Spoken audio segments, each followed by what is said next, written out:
नमस्कार, आप देख रहे हैं दैनिक साथी हरियाणा। मैं हूं आपके साथ आपका साथी अमित विश्वकर्मा। साथियों, हरियाणा में नायब व मनोहर जोड़ी की केमिस्ट्री परवान चढ़ने लगी है। नायब सैनी के मुख्यमंत्री पद संभालने के बाद केंद्रीय आवास एवं शहरी विकास मंत्री हरियाणा के पूर्व सीएम मनोहर लाल खट्टर के साथ पहली आधिकारिक बैठक हुई। इसमें हरियाणा में चल रहे मेट्रो एवं रैपिड रेल ट्रांजिट सिस्टम यानी आरआरटीएस प्रोजेक्ट की स्पीड बढ़ाने को लेकर चर्चा हुई।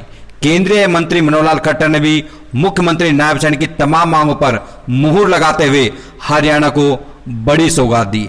यूं कहे तो दिवाली से पहले हरियाणा के लिए यह बड़ा तोहफा कहा जा सकता है।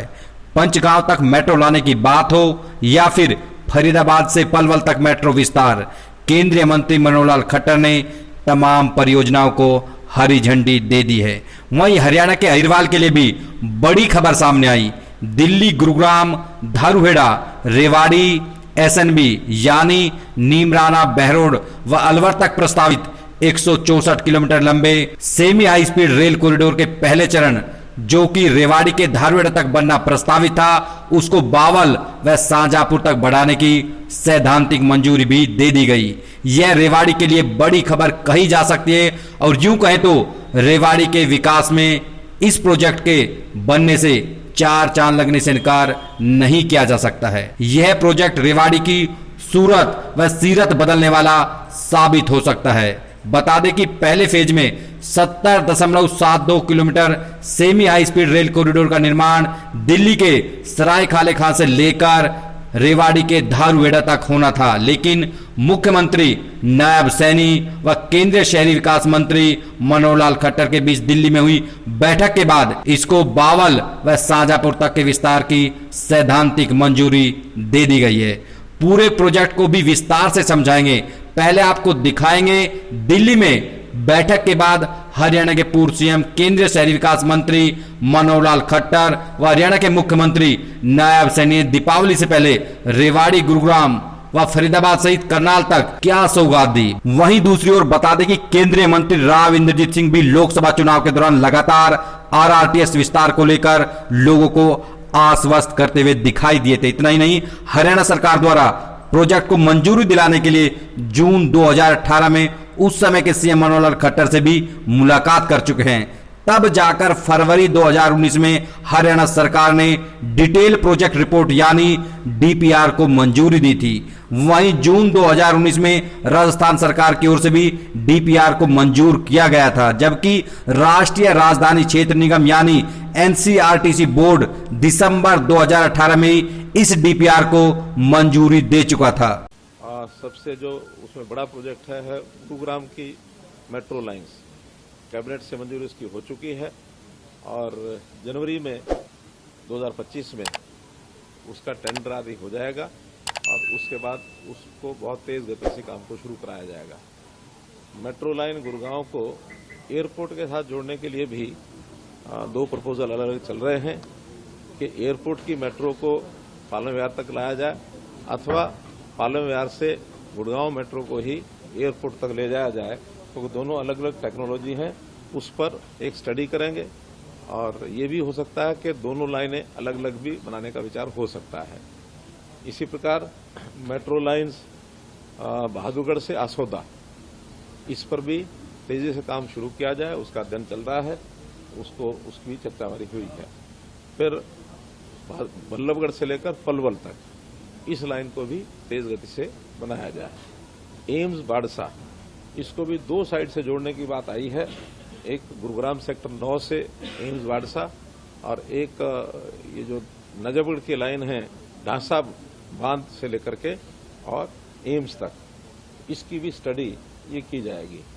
और मेट्रो के साथ साथ जो आरआरटीएस की यानी regional rail service, rapid rail service इसको कह सकते हैं, इस पर भी एक लाइन सराय काले खां से पानीपत तक जो पहले प्रपोज्ड है वो सैंक्शनड है, उसको करनाल तक बढ़ा करके और इसको आगे बढ़ाया जाए, इस पर भी हम लोगों ने सहमति दी है, इसका अध्ययन कराया जाएगा। साथ जो सराय काले खां से धारूहेड़ा की जो लाइन है, इसको भी बावल और शाहजहांपुर तक इसको बढ़ा करके और इसकी भी मंजूरी सैद्धांतिक रूप से दे दी गई है, इसका अध्ययन करके इसको भी चालू किया जाएगा।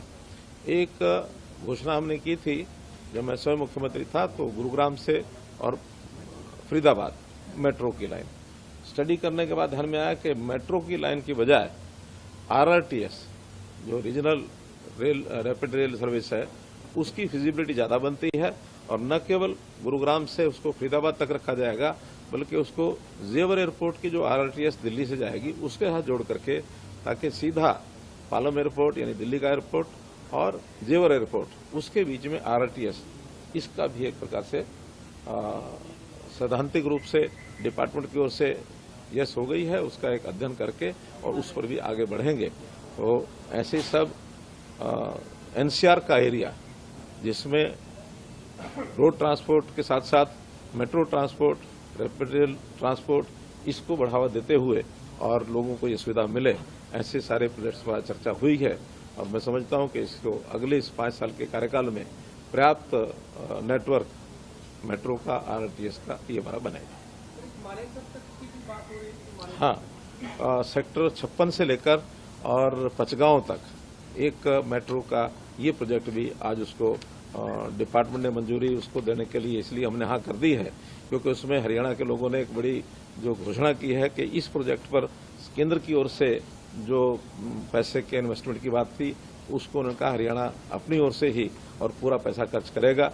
इसलिए उसको जैसे ही डीपीआर हमें मिलेगी, डीपीआर के विदिन यानी 15 दिन हम उसकी मंजूरी दे देंगे ताकि उसको चालू कर सकें। पुराने शहर में भी मेट्रो चलेगी सर? गुड़गांव मैंने सबसे पहले वही बताया कि जो गुड़गांव मेट्रो है, हाँ, गुड़गांव मेट्रो रेल सर्विस वो पालम विहार तक जो है वो पूरे गुड़गांव में जो हमारा चौक है कौन सा, जो पुराना स्टेशन मिलेनियम सिटी, वहां से वो शुरू होकर के और पूरे गुरुग्राम का एक प्रकार से वो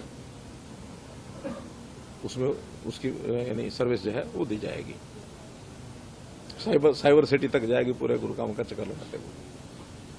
तो इस प्रकार की लाइनों की चीजें हमने आज तय की हैं।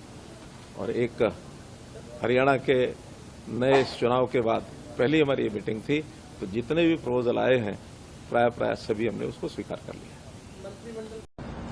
हमारे सभी अधिकारी जो मेट्रो रेल और आरआरटीएस जो हमारे हरियाणा के अंदर लोगों को सुविधा उसकी मिलने वाली है, उसके लिए बड़ी एक प्लानिंग आज बनी है।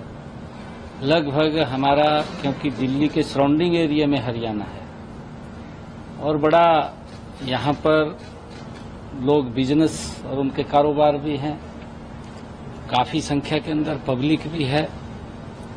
इसका एक बड़ा लाभ लोगों को उनको आने जाने में जो सफर का है वो बड़ा उसका लाभ मिलेगा। और हर दिशा के अंदर आज जो बैठ करके चाहे मेट्रो रेल की बात है और चाहे आरआरटीएस की बात है, रैपिड रेलवे की बात है, उसको आगे बढ़ाने की बात है, कहीं एक्सटेंशन करने की बात है या कहीं नई खड़ी करने की बात है। एक बड़ी सार्थक मीटिंग हरियाणा की आज केंद्र के साथ हुई है और उसके अंदर कई प्रोजेक्ट्स के ऊपर आज चर्चा होकर के उनको आगे बढ़ाने का निर्णय वो किया गया है। इसके लिए हरियाणा के लोगों को एक बड़ा लाभ इसका मिलने वाला है, चाहे हमारे दिल्ली एयरपोर्ट से जेवर एयरपोर्ट और हमारा जो गुरुग्राम फरीदाबाद होते हुए लोगों को इसका लाभ मिलेगा। और जैसा अभी चर्चा भी की है कि हमारे सराय काले खां से जो एक आरआरटीएस सीधा करनाल को जाएगी, उसका भी बड़ा लाभ मिलेगा। और चाहे हमारा एक्सटेंड है बल्लभगढ़ से पलवल की तरफ जाने के लिए है मेट्रो रेल, और चाहे गुरुग्राम का इंटरनल है, एम्स है, एम्स को जोड़ने की बात है, तो लोगों को सुविधाएं देने का आने वाले समय के अंदर आज इसके ऊपर बड़ी चर्चा हुई है। और मैं धन्यवाद देता हूं आदरणीय मनोहर लाल जी का कि उनके नेतृत्व के अंदर आज हरियाणा को बड़ा लाभ उसका मिलेगा। मैं आज काफी कई प्रोजेक्टों के ऊपर आज उसको लेकर के सार्थक चर्चा हुई है। आपने हरियाणा के मुख्यमंत्री, नायब सैनी व पूर्व सीएम मनोहर लाल खट्टर दोनों को देखा, किस तरह से तमाम परियोजनाओं पर मोहर लगाते हुए दिखाई दिए। अब बात करते हैं क्या है यह पूरा रेल कॉरिडोर प्रोजेक्ट। दिल्ली से अलवर तक करीब 37,000 करोड़ रुपए की लागत से बनने वाले semi high speed rail corridor के निर्माण से राष्ट्रीय राजधानी क्षेत्र की उत्पादकता बढ़ेगी, वहीं कनेक्टिविटी बढ़ने से आवाजाही आसान होगी। विकास दिल्ली की बजाय पूरे राष्ट्रीय राजधानी क्षेत्र में दिखाई देगा। दिल्ली पर जो जनसंख्या का दबाव है वह काफी हद तक कम हो सकेगा। रियल एस्टेट कारोबार रफ्तार पकड़ेगा। इसके अलावा औद्योगिकरण की स्पीड बढ़ती हुई दिखाई देगी। अब वह सब कुछ जो आप इस प्रोजेक्ट के बारे में जानना चाहते हैं। प्रदेश व केंद्र में भाजपा की सरकार है, जिसको डबल इंजन की सरकार कहा जाता है। इसके चलते प्रोजेक्ट निर्माण में बड़ा लाभ मिलेगा। वहीं इससे भी ज्यादा नायब व खट्टर की केमिस्ट्री इसमें चार चांद लगाने का काम कर सकती है। प्रोजेक्ट 2028 तक पूरा होने की उम्मीद की जा सकती है। वहीं 2030 तक प्रतिदिन इस कॉरिडोर से 8.5 लाख यात्री यात्रा कर सकेंगे। इस सेमी हाई स्पीड ट्रेन की स्पीड 180 किलोमीटर प्रति घंटा तक डिजाइन की गई है। हालांकि यह ट्रेन ट्रैक पर अधिकतम 160 किलोमीटर प्रति घंटा दौड़ती हुई दिखाई देगी। वहीं औसत स्पीड 100 किलोमीटर प्रति घंटा तक की बताई जा रही है।